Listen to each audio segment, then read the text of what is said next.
வாழ்க வையகம், வாழ்க வையகம், வாழ்க வளமுடன். அருளாசன் அருள் தந்தை வேதாத்ரி மகரிஷி அவர்களும் ஒட்டுமொத்த மகான்களும் இறைநிலையும் என்னுள் சூக்குமமாக எழுந்தருளி இன்றைய நாள்காட்டி வரிகளுக்கான கவிவரிகளையும் அதற்கான விளக்கத்தையும் சிறப்பிக்க வேண்டுமாய் சங்கல்பம் மேற்கொள்கிறேன்.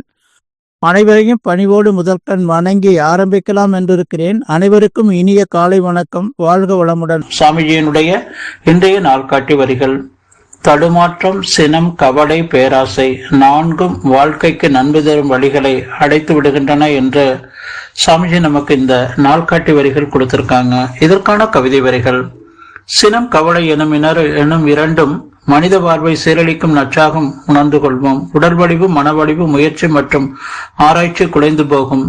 தினம் சிறிது நேரம் இதற்கென்று ஒதுக்கி சிந்தித்து சீர்திருத்த இனம் இனி என்னிடத்தை இவ்விரண்டும் இல்லாமல் காப்பேன் என பலமுறை கூறு வெற்றி கிட்டும் என்று சாமிஜி ஒரு கவிதை வரிகள்ல சொல்லியிருக்காங்க. விவேகானந்தர் சொல்லும் போது, பேசாதே கேள்வி ஏற்றுக்கொள், அதிகம் பேசினால் அமைதியை இழப்பாய், ஆணவ பேச்சினால் அன்பை இழப்பாய், வேகமாக பேசினால் அர்த்தத்தை இழப்பாய், வெட்டியாக பேசினால் வேலையை இழப்பாய், கோபமாக பேசினால் குணத்தை இழப்பாய், வெகு நேரம் பேசினால் பெயர்நிலை இழப்பாய், பெருமையாக பேசினால் ஆண்டவனின் அன்பை இழப்பாய் என்று சுவாமி விவேகானந்தர் அவங்க சொல்லியிருக்கிறாங்க. சுவாமி சொல்றாங்க, தடுமாற்றம், பேராசை, சினம், கவலை நான்கும் வாழ்க்கைக்கு நன்மை தரும் வழிகளை அடைத்து விடுகின்றன என்று. நாம நமக்கு வரக்கூடிய ஒவ்வொரு எண்ணங்களையும் இறைநிலை இணைப்போடு இருந்து எண்ணணும், சொல்லணும், செய்யணும்.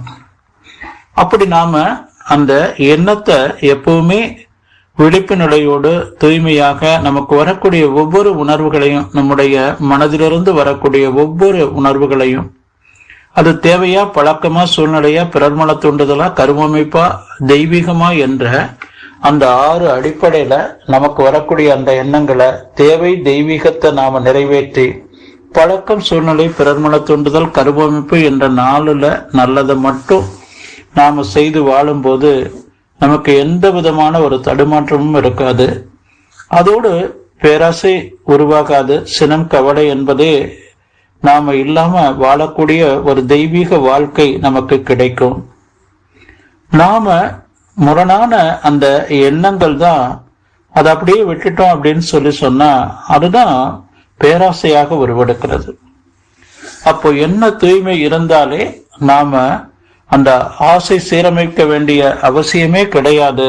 எண்ணத்தை நாம தூய்மையாக வைத்துக் கொண்டால் அதை தாண்டி நமக்கு அந்த பேராசை உருவாகுது அப்படின்னு சொன்னா அதை அப்படியே விட்டுட்டோம்னா அது பேராசை, சினம், கடும்பற்று முறையற்ற பால்க பற்றி உயர்வு தாழ்வு மனப்பான்மை, வஞ்சம், அதோடு இன்னும் 4 சேரும். அச்சம், அவமானம், அதிகார போதை, தற்பெருமை என்ற 10 வந்துடும். இதனால விளையக்கூடியதுதான் பொய், கொலை, களவு, சூது, பாலொழுக்கு தவறு என்ற அந்த 5 பெரும் பழி செயல்கள் என்பதை நாம புரிந்து வாழணுங்க. அந்த பேராசை நாம மண்ணாசை, பெண்ணாசை, பொன் பொருளாசை, இப்போது புகழாசை என்ற ஒரு ஆசையும் சேர்ந்திருக்கு. அப்போ என்ன தூய்மை இருந்தால் அந்த முரணான ஆசைதான் பேராசையாக உருவெடுக்கிறது. அப்போ ஆசையை நாம சீரமைத்து வாழணும். அதுலயும் நாம தவற விட்டுட்டோம் என்று சொன்னா அதுதான் நமக்கு சினமாக நாம விரும்புறோம். அது செல்லாத விடத்து அங்க ஏற்படக்கூடிய ஒரு தடை தான் சினமாக உருவாகிறது. அப்போ இந்த சினம் தவிர்த்து வாழணுங்க. சினத்தோடு வாழும்போது நாம நம்முடைய பிறவியினுடைய நோக்கமான வீடு பேறு என்பது நமக்கு கிட்டாது. எந்த ஒரு சூழ்நிலையிலையும் நாம சினவயப்பட்டோம் என்று சொன்னா நம்முடைய அந்த உடற்சக்தி அவ்வப்போது விரயமாய்கொண்டே இருக்கும். நம்முடைய மனதும் அறிவும் நம்முடைய உடலும் அந்த பாதிப்படைந்து கொண்டே இருக்கும். இத சாமிஜி சினம் தவிர்த்தல்ல நமக்கு விளக்கங்கள் கொடுத்திருக்கிறாங்க. அப்போ அந்த சினம் செல்லாத விடத்து ஏற்படக்கூடிய ஒரு மனக்கவலை தான் வஞ்சமாகவும் கவலையாகவும் உருவெடுகிறது. அந்த கவலை என்பதை நாம கவலை ஒழித்தல் என்ற அந்த சிறப்பானது ஒரு தற்சோதனை பயிற்சியை நமக்கு சாமிஜி கொடுத்திருக்காங்க. உடனடியே தீர்க்க வேண்டியது, தள்ளி போட வேண்டியது, அலட்சியப்படுத்த வேண்டியது, அனுபவித்து தீர்க்க வேண்டியது என்ற 4 விதமான கவலைகளை நாம அந்த நுட்பத்தோடு அறிவாற்று தரத்தோடு நாம அவ்வப்போது போக்கி நாம வாழ பழகி கொள்ளணுங்க.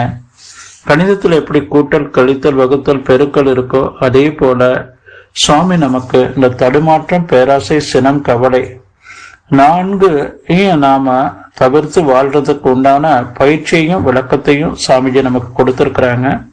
அதை நாம உள்வாங்கி தன்வயப்படுத்தி ஒவ்வொரு மைக்ரோ செகண்டும் தமம், மௌனம், தற்சோதனை என்ற அளவுல நம்ம வாழ பழகி கொண்டோம் அப்படின்னு சொன்னா நம்முடைய பிறவியின் நோக்கமான வீடு பேரு நமக்கு பெற முடியும் என்று சொல்லி நன்றியோடு நிறைவு செய்து கொள்ற இன்றைய சிந்தனையை வாழ்க வளமுடன், வாழ்க